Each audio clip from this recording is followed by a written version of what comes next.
Les évaluations standardisées partaient des différents établissements.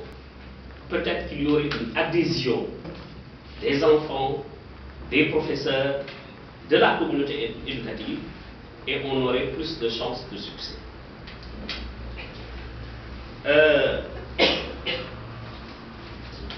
Il faut ajouter à cette remarque les nombreux problèmes rencontrés dans les évaluations standards. Vous vous réveillez, on donne un sujet la veille, vous tirez, on vous dit qu'il y a fuite.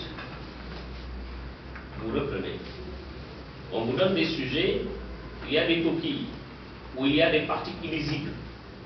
Parce que vous ne pouvez pas les ouvrir quelques jours avant pour éviter les fuites, etc., etc. Donc ça met dans des situations assez inconfortables. Il est même arrivé que dans un établissement, on supprime une épreuve parce qu'elle était carrément illisible. Donc vous voyez, je crois qu'il faut une réflexion globale pour faire une école de qualité, une école avec des moyens. C'est à ces conditions-là qu'on peut réussir les évaluations standardisées. À propos de l'indemnité de logement, qui est le point focal de la plateforme des enseignants. Au fond, tous les autres points ne sont pas des points de revendication, c'est des accords. C'est vrai que souvent, quand l'autorité communique, elle le fait à dessein.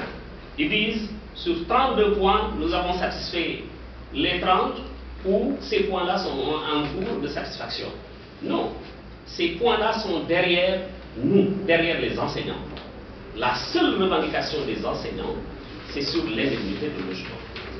Donc, on veut manipuler l'opinion pour dire que les enseignants demandent trop. Moi, je pense que, je dis souvent aux enseignants qui ne sont pas ambitieux, dans les conditions actuelles, ce qu'il faudrait faire pour permettre aux enseignants de vivre décemment et de se consacrer à leurs tâches d'encadrement et d'éducation de nos enfants, c'est doubler leur salaire. Doubler leur salaire. Approcher les enseignants, demander ce qu'ils gagnent. Doubler leur salaire. C'est ça la revendication légitime. Des fonctionnaires de même hiérarchie gagnent 4 à 5 fois plus que les enseignants. C'est leur chance. L'État doit les mettre dans d'excellentes conditions. Ils abattent un travail sérieux. Nous ne demandons pas à ce que leur salaire soit réduit. Peut-être même qu'ils auraient pu demander plus. Mais nous demandons aussi que l'État traite ses agents de façon équitable. De façon équitable. C'est cela donc que nous disons à propos de l'indemnité de logement. L'indemnité de logement a une double fonction, une fonction sociale.